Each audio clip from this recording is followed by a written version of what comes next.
हाइकिङकै लागि हो क्या यो बाटो हेर्नु न छ त बाटो त यहाँबाट अब जङ्गलभित्र छिरेको छ नि हाइकिङलाई बाटो बनाउँछन् होला क्या सिँढी सिँढी उल्टो परेर मजाले हेर्नै पाइनँ उँधो बस्नु पर्ने रहेछ है तपाईँले उभो हेर्नु पाउनुहुँदैन ए उधो हेर्नु पाउनुहुँदैन नि त हाइकिङ गर्न मन लागेको छ आमो अनि के गरी यहीँबाट ओर्लियौँ त या स्टेप स्टेप छ र चाहिँ हिँड्ने नै बनाउँदै रहेछन् र चाहिँ अलिअलि तर अनुसार त्यो यता हाइकिङ होइन त उता हेर्नु न बुबाले भिडियो यस्तो ठाडो हाइकिङ कहाँ हुन्छ अलिक यस्तो यस्तो पार्दै गर्छन् उता मम्मी ब्राह्मण नाच्छ भने म त के तर भयो हो माथि आइपुगेपछि सफा लाग्यो खै जलेकै छैन जस्तो फिलिङ आउँछ क्या सफाला गर्न त्यता माथि टिभीमा सपोर्ट होटल रेस्टुरेन्टहरू छ ए हामी जानुपर्छ चन्द्रगिरी होटल होला नि त छन् नि माथि कति हामी के पहिलोपल्ट गएको फेरि त हामीलाई थाहा थिएन नि त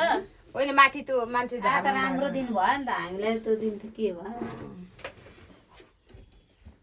अब पुग्नु लाग्यो होइन म त हिँडेको जस्तो लाग्दैन त एउटा छैन हिँड्दैछ हिँडेको छैन हौ। बिस्तारै हिँडेछ